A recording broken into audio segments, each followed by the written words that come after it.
Hello दोस्तों, my name is Sohan Singh. आपका मेरे यूट्यूब चैनल यू सक्सेस पर बहुत बहुत स्वागत है।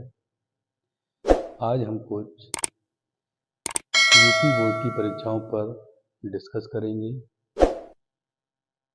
कि आप बोर्ड बोर्ड परीक्षा में कैसे स्ट्रेटजी बनाएं कि कम समय में ज़्यादा से ज़्यादा क्वेश्चन को कैसे सॉल्व करें, या क्या तरीका रहेगा कि हम पेपर को सॉल्व करें। तो सबसे पहले आपको करना कुछ नहीं है, आप उस क्वेश्चन को सेलेक्ट करें जो क्वेश्चन आपको अच्छी तरीके से आता है। बच्चे करते क्या हैं कि पहले पूरे पेपर को एक बार में पढ़ लेते हैं, लेकिन मेरा मानना यह है कि आप पहले पूरा पेपर नहीं पढ़ें। क्यों? अगर मान लो बाय द वे आपने पूरा पेपर पढ़ा तो आपका माइंड डाइवर्ट हो जाता है उसमें कि मुझसे वो भी आता, मुझसे वो भी आता, तो आप सबके बारे में सोचने लगते हैं। लेकिन मेरा मानना यह है कि आप पहले फर्स्ट पेज को खोलिए, उसमें क्वेश्चन को देखिए। अगर आपसे उस पेपर में कोई क्वेश्चन आता है तो आप उस क्वेश्चन को पहले करिए। क्यों? उसका क्या है कि आप उस क्वेश्चन के बारे में ही सोचेंगे जिसको आप लिखेंगे। तो आप लिखेंगे कैसे? जैसे कि अगर मान लो आपका जो पेपर है वो 3 खंडों में आएगा, यानी खंड ए यानी खंड का, खंड खा और खंड गा। इस टाइप से कुछ खंडों में बटा होगा। अब खंड का में कुछ क्वेश्चन दे रखे होंगे। अगर मान लो खंड का में अगर क्वेश्चन जो है वो दे रखा है आपको, मान लो खंड का में पहला क्वेश्चन उन्होंने दिया, लॉन्ग क्वेश्चन दिए हैं। लॉन्ग क्वेश्चन में अगर मान लो फर्स्ट खंड का में लॉन्ग क्वेश्चन दिए हैं तो आप पहले लॉन्ग क्वेश्चन को देखिए। अगर खंड का में शॉर्ट दिए हैं तो शॉर्ट को देखिए, यानी लघु उत्तरीय है। अगर वेरी शॉर्ट है यानी अति लघु है तो उनको देखिए। मान लो तुम्हें आंसर देना है फर्स्ट का, ठीक, तो आपको लिखना क्या है? यहाँ लिखना है answer of question number first का, और उसको ऐसे अंडरलाइन कर देना, ठीक। अगर आप हिंदी में लिखना चाहते हैं तो मैं यहाँ और करके लिख देता हूँ कि प्रश्न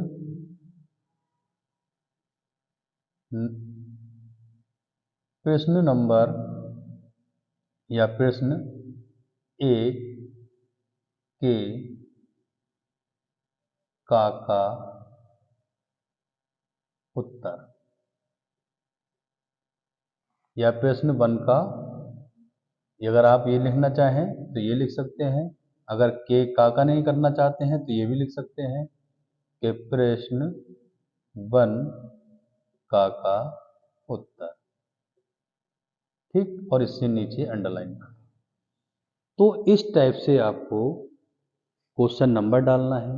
कोई जरूरी नहीं है कि आपको वन के का ही उत्तर पता हो। आपको मान लो खंड गा का है तो वहां लिख भी सकते हो कि खंड गा डाल दो ऊपर और उसमें लिख दो कि प्रश्न यानी आंसर ऑफ क्वेश्चन नंबर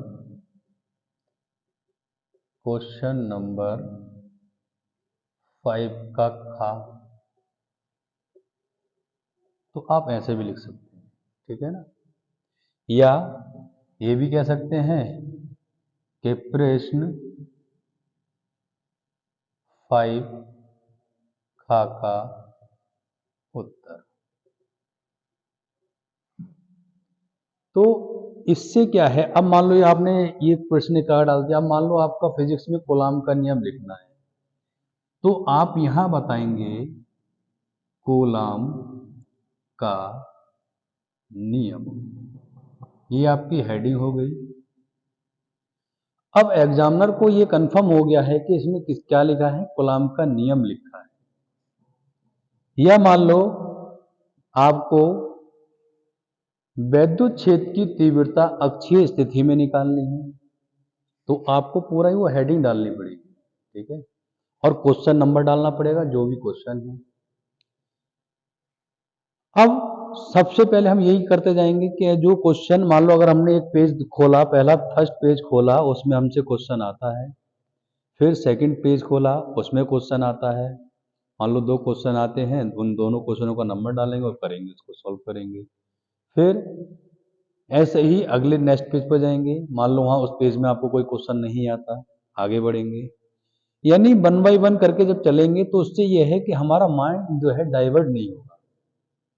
जब माइंड डाइवर्ट नहीं होगा तो क्वेश्चन को हम भूलेंगे नहीं और मिक्सअप भी नहीं होगा। बच्चे स्टार्टिंग में क्या करते हैं, पूरा पेपर पढ़ लेते हैं, उनका फिर वो सोचने लगते हैं वो क्वेश्चन भी हमसे आता है, वो भी आता है, लेकिन उससे माइंड डाइवर्ट हो जाता है। लेकिन मेरा मानना यही है कि सबसे पहले आप क्या करेंगे, 1 बाय 1 करके पेज खोलें और 1 बाय 1 क्वेश्चन अगर आता है तो करते चले जाएं। लास्ट में आप क्या करेंगे कि जो क्वेश्चन आपसे अच्छी तरीके से आते हैं उनको आप करेंगे। मान लो आप कोई क्वेश्चन आपसे नहीं आता है तो आप छोड़ेंगे, तब भी आपको 0 मिलना है इसमें। और अगर मान लो आप उन क्वेश्चंस को करके आते हैं, तो मान लो अगर आपने 10 नंबर का छोड़ दिया, छोड़ने पे तो 0 मिलेगा, लेकिन आप कर आए, तो हो सकता है एग्जामिनर आपसे, जब क्योंकि आपका फर्स्ट इंप्रेशन अच्छा हुआ है, तो हो सकता है आपको 1 या 2 नंबर दे दें, तो आपके नंबरों में क्या होगा, इंक्रीमेंट होगा, कम नहीं होगा, ठीक है ना। तो ऐसी स्ट्रेटेजी बनानी है कि पहले हमें क्वेश्चन वही करने हैं जो हमसे आते हैं, ठीक, फिर वो क्वेश्चन उठाएंगे जो हमसे नहीं आते हैं। इस टाइप से हम पेपर को सॉल्व करेंगे। और बहुत से बच्चे क्या करते हैं, जो ऑब्जेक्टिव टाइप क्वेश्चन होते हैं वो सबसे पहले कर देते हैं, यानी बहुविकल्प पहले कर देते हैं। आपको बहुविकल्प पहले नहीं करने। क्यों नहीं करने हैं, मान लो आपके पास में 5 विकल्प आए, 5 विकल्प यानी 1 2 3 4 5 विकल्प, बहुविकल्पी क्वेश्चन आए हैं। अगर मान लो बच्चे ने अच्छे से पढ़ा है तो पांचों सही कराएगा। अगर मान लो बच्चे को, अगर इसमें से मैक्सिमम केसेस में बच्चे को सभी विकल्प नहीं पता होते, अगर मान लो आपने विकल्प दिए हैं पहले और आपके 2 विकल्प सही हुए या 3 विकल्प सही हुए, तो एग्जाम स्टार्टिंग में आपने, अगर आपने कर दिए तो एग्जामिनर पर क्या होगा, निगेटिव इफेक्ट पड़ेगा। जब एग्जामिनर पे आपका निगेटिव इफेक्ट पड़ेगा तो आपकी आगे की कॉपी भी वो गलत तरीके से ही चेक करेगा, ठीक, क्योंकि उससे ये पता लगा लेता है कि बच्चे ने क्या पढ़ा है, कि जब अगर ये बच्चा वो सारे विकल्प अगर ठीक नहीं कर सकता तो अंदर इसने क्या किया होगा, ठीक।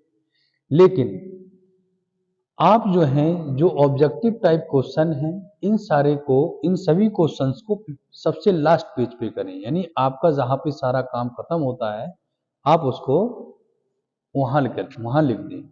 क्यों, क्योंकि एग्जामिनर का आपने इंप्रेशन डाल रखा है कि पहला क्वेश्चन आपने अच्छा किया है, बहुत अच्छा तरीके से किया है, तो आप इस क्वेश्चन से अपना अट्रैक्शन बढ़ा सकते हैं। लेकिन अगर मान लो अब आपने जब विकल्प अगर पीछे सबसे लास्ट में किए हैं, अगर आपके वहां पे ऑब्जेक्टिव टाइप क्वेश्चन अगर 2 गलत भी हो जाते हैं तो वहाँ सही होने के चांसेस बढ़ जाते हैं। क्यों, क्योंकि लास्ट में इतनी गहराई से कोई बच्चा, कोई टीचर नहीं देख पाता है, क्योंकि वो देखता है हाँ बच्चे का सारा अच्छा लिखा हुआ, अच्छा किया है उसने, तो वो चेक हो जाते हैं। और ना ही उस पे अगर मान लो चेक भी नहीं होंगे तो निगेटिव इफेक्ट पड़ेगा नहीं। ठीक, अब बात करते हैं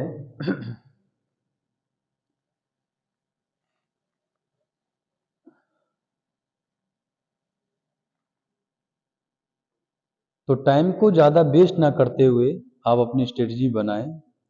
और बहुत से बच्चों की शिकायत ये रहती है कि सर फिजिक्स में कैसे पढ़ें, कि हमें याद नहीं रहता, हम पढ़ते हैं लेकिन याद नहीं रहता है। तो बेटे जितना आप याद करेंगे, जितना आप याद करेंगे उससे ज़्यादा आप लिख कर देखें। आपने पहला क्वेश्चन मान लो अक्षीय स्थिति में वैद्युत क्षेत्र की तीव्रता के लिए व्यंजक प्राप्त करना है, तो आपको पहले उसको देखना है, निगाहों से पढ़ना है, और फिर पेन से उसको 2-3 बार लिख के देखिए बिना देखे। अगर आप ऐसा करेंगे तो आपको वो आंखों से भी, पेन से भी और दिमाग से भी रट जाएगा, यानी तैयार हो जाएगा। ठीक है ना।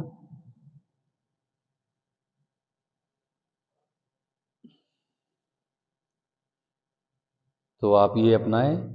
कैसे आपको स्ट्रेटजी बनानी है। अच्छा, और चीज़ थोड़ा बताना चाहते हैं कि कितने नंबर वाला पास होता है। तो देखिए, प्रैक्टिकल सब्जेक्ट में प्रैक्टिकल प्रैक्टिकल आपका 30 मार्क्स का होता है। ठीक, और थ्योरी आपकी 70 मार्क्स की होती है। ठीक, तो सर पास कितने वाले होते हैं। तो पास जो है, अगर आप थ्योरी में 23 मार्क्स या ये कह सकते हैं 24 मार्क्स लाएं, और प्रैक्टिकल में आप 10 मार्क्स अगर लाते हैं तो टोटल मिला के बनता है 33 या 34। ठीक, 33 या 34 मार्क्स। लेकिन ये केवल पासिंग मार्क्स हैं। यहाँ इन मार्क्स से आपकी डिवीजन नहीं बनेगी। ठीक, तो सबसे पहले बच्चे के मन में टारगेट ये होना चाहिए कि मुझे पहले अपनी जो मेरा अचीवमेंट है पास होना। तो पहले पासिंग मार्क्स पे पहुंचे और उसके बाद में अपने नंबर्स को आगे इंक्रीमेंट करें। प्रैक्टिकल में मैक्सिमम में 30 में से 25 नंबर्स आपको मिल ही जाते हैं। ठीक, थ्योरी में आप 70 में से कम अगर आप लाना चाहें तो कम से कम 40 तो ले ही आता है बच्चा। 40 नहीं तो 35 तो मार्क्स ले ही आता है। ठीक, 40 नहीं तो 35 तो ले ही आता है। लेकिन 40 हमारे लिए परसेंटेज के यानी डिवीजन बनाने के लिए सफिशिएंट नहीं है। कम से कम थ्योरी में आपके 70 में से कम 65 प्लस मार्क्स होने चाहिए। प्रैक्टिकल में आपको अगर 25 से 28 मार्क्स मिल भी जाते हैं तब भी कोई दिक्कत नहीं है। अगर मान लो आपको 65 नंबर अगर प्रैक्टिस थ्योरी में आए हैं प्लस 25 मार्क्स आपके थ्योरी में आए हैं, आप जोड़ लीजिए कितने हो जाएंगे ये 90 हो जाएंगे। और 90 मार्क्स अपने आप में कम नहीं होते हैं, बहुत होते हैं। और अगर जिसकी सब्जेक्ट पे अच्छी कमांड है तो वो अच्छी भी ला सकता है, 90 प्लस भी जा सकता है, 100 भी आ सकते हैं। लेकिन कम से कम आपको पासिंग मार्क्स में जो है 34 से 35 नंबर आपको लाने ही लाने हैं, थ्योरी प्लस प्रैक्टिकल लगा करके। तो ये जब ही होगा कि जब आप अच्छे से पढ़ें और अच्छे से तैयार करें और लिखने का पैटर्न अच्छा हो, प्लस राइटिंग आपकी अच्छी हो और कंटेंट अच्छे होने चाहिए, उसमें हेडिंग्स होनी चाहिए। जो भी क्वेश्चन आप कर रहे हैं उसको हेडिंग्स के पहले उसको शो करिए। जिस क्वेश्चन को आप कर रहे हैं उसमें उस क्वेश्चन का नंबर लिख के उसका आपको क्वेश्चन नोट करने की जरूरत नहीं है पूरे। आपको केवल ये लिखना है कि कौन से क्वेश्चन का आप आंसर दे रहे हैं। तो आपको बताना है प्रश्न नंबर 1 का उत्तर या question answer of question number 2 या 3 जो भी आप कर रहे हैं उसको। ठीक, और आपको best of luck for UP board exam. आप अच्छे से तैयारी करिए और अपना रिजल्ट पॉजिटिव करिए। आपके हमारी तरफ से आपको हार्दिक शुभकामनाएं फॉर एग्ज़ाम। Thank you.